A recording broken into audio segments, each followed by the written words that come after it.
నేను కూడా మీ వెనక ఉంటా ఉండండి అన్న. తర్వాత 600 మంది వచ్చినారక్క, ఉండండి అన్న. తర్వాత యూదా గోత్రికులు వచ్చినారన్న, ఒక గోత్రం మొత్తం వచ్చింది, ఉండండి అన్న. తర్వాత 12 గోత్రాలు వచ్చినాయి.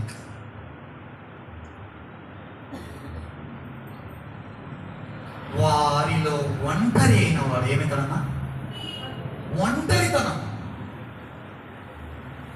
ఏమైనా సహోదరి యవనస్తుడా, నీ జీవితంలో ఎప్పుడన్నా ఒక్కనే కూర్చొని ఏడ్చుకుంటూ కూర్చునేవక్క?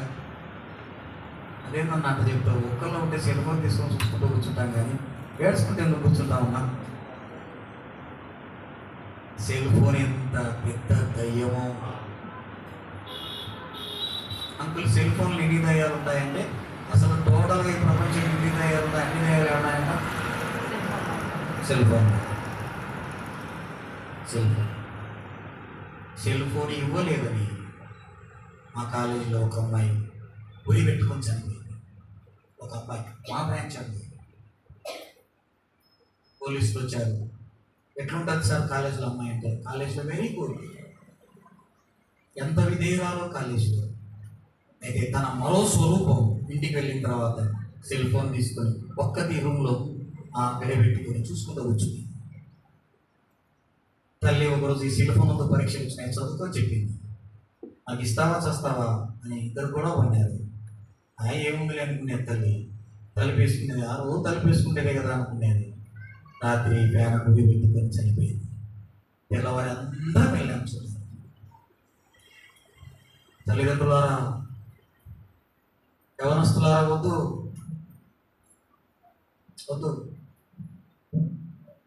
ఇందులో ఏదో ఆటలు ఆడతారంటన్నా. ఏం ఆడతారంట నాకు తెలియదు. ఆ బ్యాంకులో నుంచి డబ్బులు కూడా కట్ అయిపోతాయంట.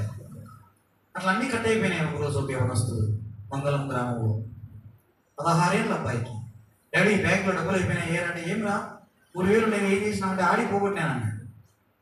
నేను వేయలేను నాయన డబ్బులు, నేనేదో ఆట పడుకుంటూ బతుకుతున్నాను. సెల్లు కొనివ్వంటే కొనిచ్చినాను, కానీ మళ్ళీ దానికి డబ్బులు వేయాలంటే నాకు ఏం నుంచి వస్తాయని ఇద్దరు గొడవ పడ్డారు. మరుసటి రోజు మందిరానికి వెళుతూ ఆ వీధి వైపు చూడగా పెద్ద బొమ్మ వేసి పెట్టారు. అబ్బాయి శుభ స్వీకరణ, ఆకస్మిక మరణం.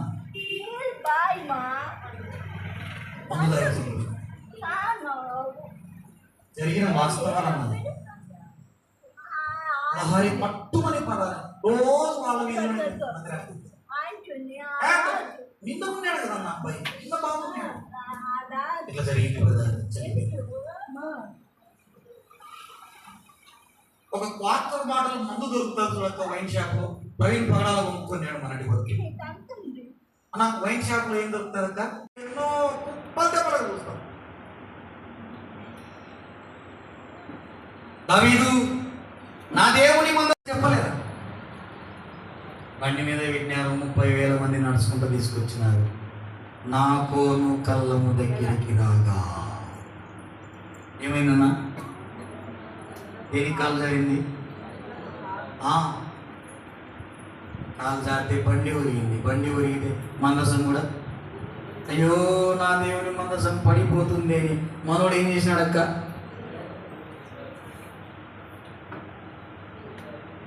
అంతే.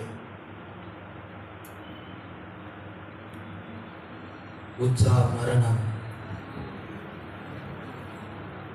ఎందుకన్నా ఆయన సహాయమే చేశాడు కదా. మందసం పడిపోతుంటే పట్టుకున్నాడు కదా, అది పడిపోకుండా ఆపినాడు కదా. ఎందుకు ఆయన మీద దేవునికి అంత కోపం? ఎందుకన్నా అంత కోపం దేవునికి? ఎందుకన్నా అంత కోపం దేవునికి? ఆలోచించండి, చెప్పండి. ఎందుకు దేవునికి ఎక్కడ లేదు కోపం వచ్చింది? కాలు చేయగానే ఎదుర్కొంటుంది. ఏం చేసినాడు రాజు? ఏకంగా ఉజ్జాను చంపేసినాడు. ఎందుకన్నా అంత కోపం దేవునికి? ఆలోచించి ఏం చేసినాడు ఉజ్జా పాపం? అది పడిపోతుంటే సపోర్ట్ చేసి. నా నోట్స్లోనే ఎట్లా రాస్తున్నాను, దేవునికి నీవు సహాయం చేస్తున్నవే.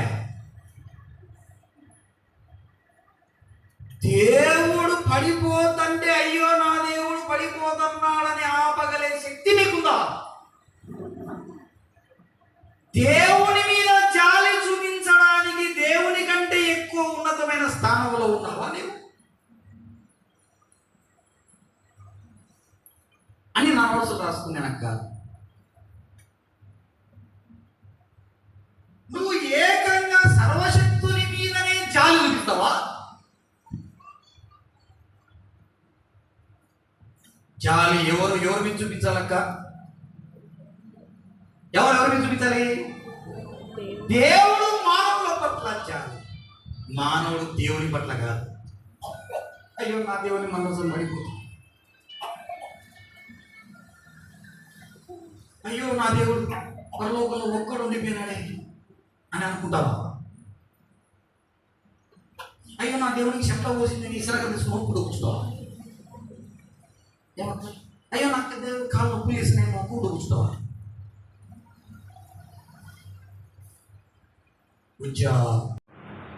సంఖ్యాకాండం ఒక మాట చూడన్నా, ఏం చేయాలి అసలు మందసాన్ని? సంఖ్యాకాండం 4వ అధ్యాయం ముగిచేద్దాం. 15వ వచనం 4వ అధ్యాయం చెప్పేటప్పుడు వింటే చాలు 70 మార్కులు ఈజీగా వచ్చేస్తాయి. ఎందుకు 34 మార్కులు దగ్గర ఆగిపోతున్నారంటే వాడు వినడు, రాసుకోడు, తల్లికి వందనం పథకం కోసం వస్తుంటాడు, వాడు స్కాలర్షిప్ కోసం వస్తుంటాడు, వాడు అట్లే మందిరాలలో మధ్యాహ్నం పెట్టే చికెన్ బిర్యానీ కోసం వస్తుంటారు కొంతమంది. వాస్తవం ఇది. వినరు, రాసుకోరు, ఇంటికి పోయినాక అవి అలా ఉన్నాయో లేదోనని చదవరు. జామ్ దివాకర్ అనే ఒక స్టూడెంట్ ఉన్నాడు మా కాలేజీలో. చర్చికి పోతాడు వాడు. ఏమరా క్లాస్కి లేట్గా వచ్చినామంటే, చర్చికి పోయినాను సార్. పొద్దున్న 8 గంటలకు ఎవడరా చర్చి పెట్టింది, 9 గంటలకు కాలేజీకి రమ్మంటే ఎవడరా church, youth retreat sir, tea ఇచ్చినారు, టిఫిన్ పెట్టినారు అని చెప్తున్నాడు.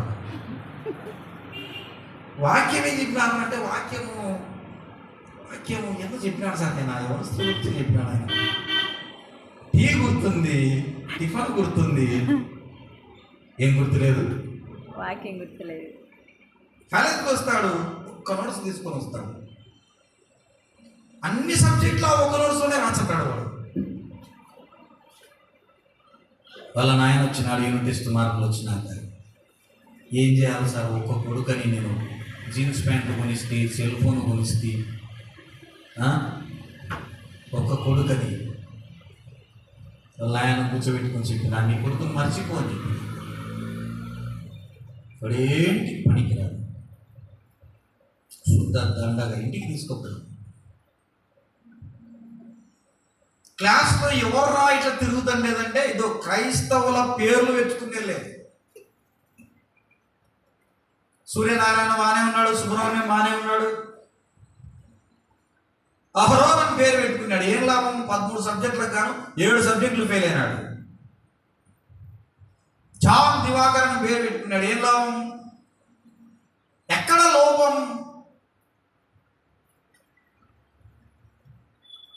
చెప్పేటప్పుడే 70% ఆఫ్ ది సబ్జెక్ట్ వచ్చేయాలి పిల్లలకు, వినేటప్పుడే, చదివేటప్పుడే ఇందులో ఏముందో మీరు పసిగట్టేసింది. అలా 5 వచనాలు చదివించిన 5 వచనాలలో ఏముండాయో నీకు అర్థం కాకపోతే ఇంకా ఏం చెప్పాలో నీకు చెప్పండి.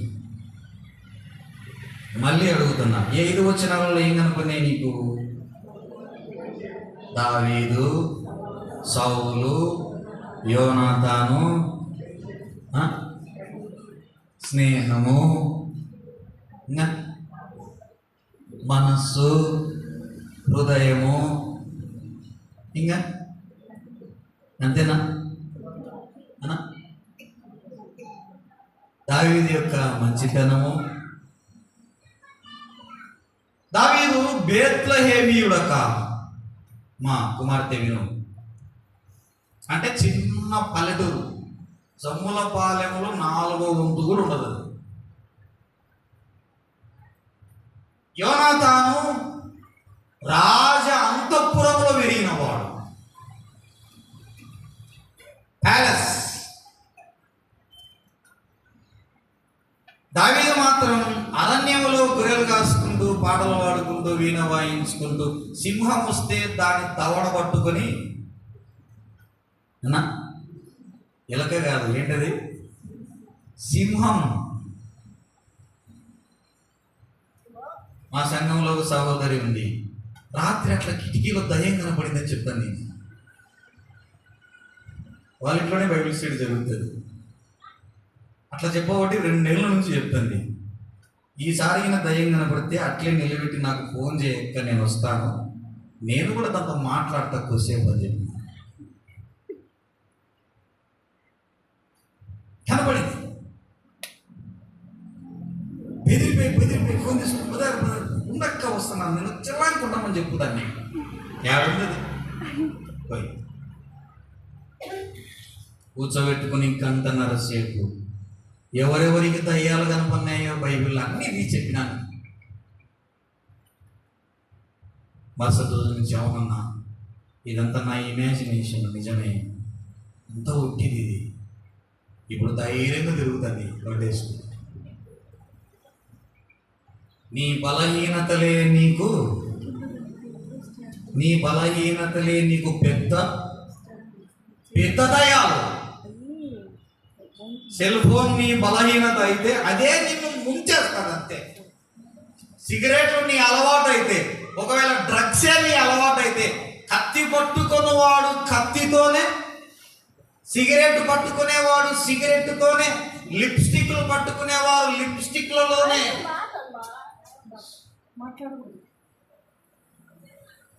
ఐబ్రోస్ తీపించుకోవాలని ఒక అమ్మాయి, అదేదా షాప్ ఏందమ్మా, ఆ షాప్ పేరు ఏం పేరు మీకు తెలుసు చెప్పండి, ఆ బ్యూటీ పార్లర్ అది తీసినా ఇట్టా తీసుకుంటా ఏదో మాటలో ఫోన్ వచ్చి కంట్లో ఇల్లు పెట్టి పొడిచేసి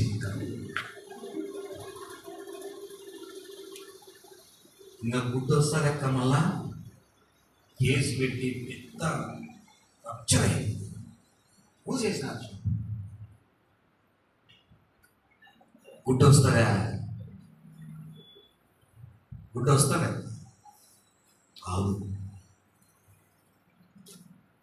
జాగ్రత్త యవనస్తులారా, నేను మీ వయస్సు దాటి వచ్చిన వాడిని, నాకు తెలుసు ఈ వయస్సులో ఎట్లుంటారు. నా అభిప్రాయం నాకంటే అల్లరులు కాదని, నా అభిప్రాయం నాకంటే చెడ్డలు కాదని, నా అభిప్రాయం నాకంటే మరింత భక్తిగా తయారవుతారని. దావీదు ఏం చేస్తున్నాడు, గొర్రెలు కాసుకుంటున్నాడు.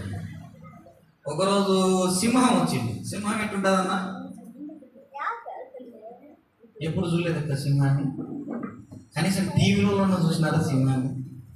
ఎట్టుంటుంది తమ్ముడు, అది గాండిస్తే అడవి మొత్తం సైలెన్స్. వచ్చి దావీదు గొర్రె పిల్లను నోట్లో పట్టుకొని పోతాడు అక్క. అది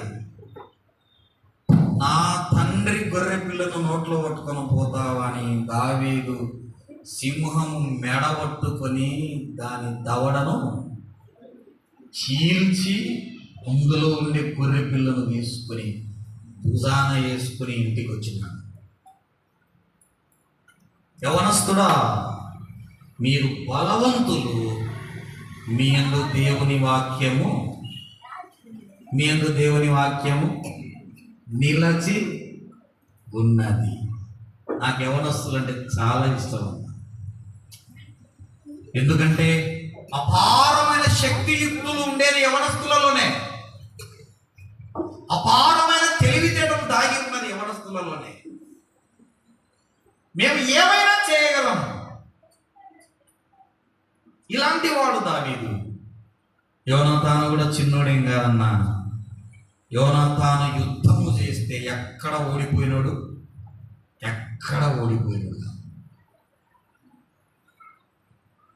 ఒకరోజు ఒకడు వచ్చినాడు ఇశ్రాయేల్ దేశానికి. వాని పేరు గొల్యాతు. ఏం పేరు అక్క, ఎప్పుడన్నా విన్నారా? అంత్యాక్షరాలు చెప్పినారా ఈ పేరు? కా అంటే కల్దీయులు అని చెప్పాలా, హా అంటే హబక్కుక్కు అని చెప్పాలా, షా అంటే శాపము అని చెప్పాలా. మా అంటే మిక్మషు, రా అంటే రామశేసు. రామసేతు కాదు, రామశేసు. ఇక్కడి పదాలు చెప్తారేమో ఆస్తి ఎదురు చూస్తున్నాను. మా అంటే మహేరు, షాలోల్ హస్బస్. తా అంటే తిగ్లత్ పిల్లెసెరు. షా అంటే షంగరు. నా అంటే నతనియేలు, నహోము, నినవే. వెతకండి బైబిల్ ఎన్ని పేర్లు ఉన్నాయో, పెద్ద లిస్టు రాయండి. దావీదు అలాంటి వాడక్క, యోనాతాను ఇలాంటి వాడు. గొలియాతు వచ్చినాడు, యోనాతాను వల్ల కాలా. ఏం కాలా? గొలియాతు మీద యుద్ధము చేయడానికి ఎవరి వల్ల కాలేదు? యోనాతాను వల్ల కాలేదు, సౌలు వల్ల కూడా కాలేదు. దావీదు వెళ్ళాడు, సున్నతి లేనివాడు వీడు ఎంత అని. నేను వీడిని చంపేస్తాను. బైబిల్ స్కాలర్స్ తెలియజేసేది ఏంటంటే దావీదు ఉండేదే 4 అడుగులు ఉంటాడంట, అంతే. వాడు ఎన్ని అడుగులు ఉన్నాడు అక్క? గొలియాతు ఈ 4 అడుగులోడు 10 అడుగులు ఏమంటున్నాడు? నేను చంపేస్తారా అంటున్నాడు. సో నీకు ఎట్టుంటుంది అక్క? అది చెప్పండి అమ్మా, మీకేం మాటలు రాదా? మీతో మాట్లాడించగల నిలవనండి. మీరు మాట్లాడితే తొందరగా అయిపోతారు. అచ్చు నీకు ఎట్టుంటుందమ్మా తల్లి? నవ్వుకోరు ఎవరన్నా. కుక్క పోయి ఈయనకి ఎదురుగా బావు అంటే ఎట్టుంటుంది? చంపేసినాడన్న దావీదు, నిజంగానే చంపేసినాడు. అంత పురానికి వచ్చినాడు. దావీదు గొర్రెలు కాసుకునేవాడు, సౌలు రాజు. దావీదు సౌలుతో మాటలాడుతూ ఉన్న సందర్భం, 20 ఏళ్ల యవనస్తుడు 60 ఏళ్ల రాజరిక వ్యవస్థలో రాజుగా ఉన్న సౌలుతో మాట్లాడుతున్నవాడు. ఒక ఇంటర్మీడియట్ స్టూడెంట్ గవర్నర్తో మాట్లాడుతున్న సందర్భం, ఒక డిగ్రీ స్టూడెంట్ ముఖ్యమంత్రితో మాట్లాడుతున్న సందర్భం. నా జీవితంలో 2 ముఖ్యమంత్రులతో మాట్లాడినాను చూస్తాను. 8 మంది మినిస్టర్లతో మాట్లాడినాను. నా ఐఏఎస్ లెక్కలేదు. మళ్ళా